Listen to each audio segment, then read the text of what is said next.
బ్రాహ్మణ ఐక్యవేదిక దీని మీద నుంచి బ్రాహ్మణులకి ఈరోజు సమాజంలో జరుగుతున్నటువంటి అవమానాల్ని మరి ఎదుర్కొనేదానికి మైనారిటీగా ఉన్నటువంటి బ్రాహ్మణులకి ఈరోజు ప్రభుత్వాలు ఆలోచన చేయాలి.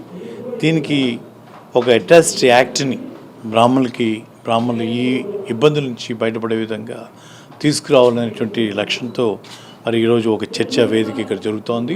బ్రాహ్మణ ఘోష అనేటువంటి దాంతో ఈరోజు జరుగుతోంది. నిన్న చూశాను ఇక్కడ మన హోంమంత్రి పంతులు అని పిలుస్తూ ఉంది. అంటే ఎక్కడ ఎవరు ఏ స్థాయిలో అయినా అవకాశం దొరికినప్పుడల్లా వాళ్ళని కించపరిచే విధంగా మరి మాట్లాడుతూ ఉంటే ఎవరికి చెప్పుకోవాలి? ఎవరు ఈ హిందూ సమాజాన్ని కాపాడాల్సిన బాధ్యత ఎవరిది?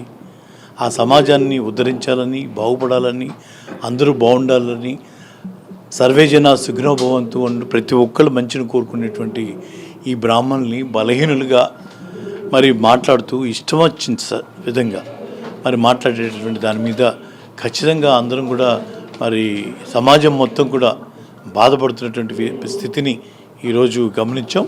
ప్రభుత్వాల మీద ఒత్తిడి తీసుకొని వస్తాం. జరిగేటువంటి భవిష్యత్తు కార్యక్రమాలని రూపొందించుకొని బ్రాహ్మణుల ఆత్మగౌరవాన్ని కాపాడేటువంటి విధంగా తీసుకోవాల్సిన చర్యలు అన్నిటిని కూడా తీసుకోవడానికి ప్రయత్నం చేస్తామని చెప్పి తెలియజేస్తాం.